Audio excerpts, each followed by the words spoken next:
Hello. One of the greatest problems that really disturb Christians that are born again is finances. This morning, allow me to teach you something on something called budgeting.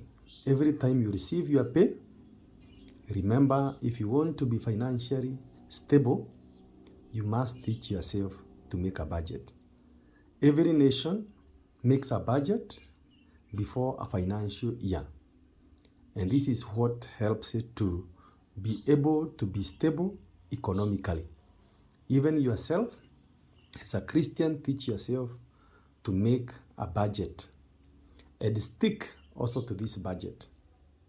I have a budget plan here for a person, a born-again Christian, who is earning Kenya shillings 30,000 net. This is after everything else, he's left with 30,000.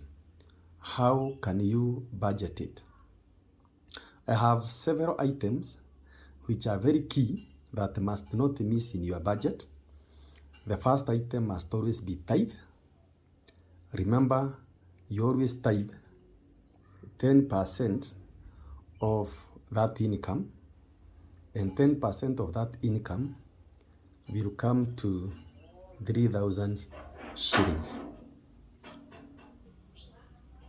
The next one is that you also need to save at least 10% of what you earn, and this one again is going to translate to 3,000 shillings. Then you need rent. You need to pay up your rent, otherwise you'll be chased where you are going to be staying, and I've given it 5,000.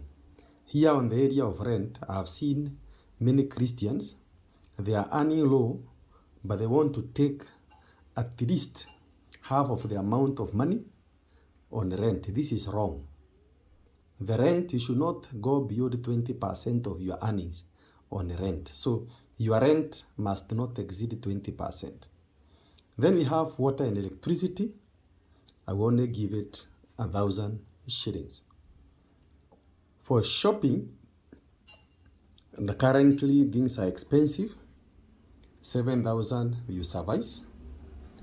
Airtime, this one includes the bundles and the talking time. I give it 1,000. Remember, the Bible says you should not go to God's house empty, and therefore you need to offer.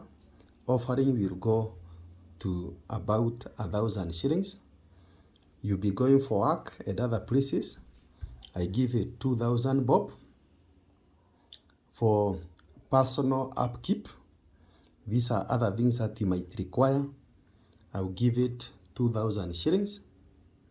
You also need to cater for your parents. Per month, assume you are giving them 2,000. And you also need an emergency fund. The emergency fund goes to 3,000. If you calculate all this, it comes to 30,000 shillings. As long as you keep within this budget, I can assure you, you have very little amount of pain. You'll not be in financial pain, you're not in financial embarrassment. You'll always be at peace with yourself, and you're also going to grow. May the Lord God help you. Even as we get into the new year, start the budgeting. Do not do what is called impulse buying. Ensure that whatever you do, you are always having a budget. Thank you.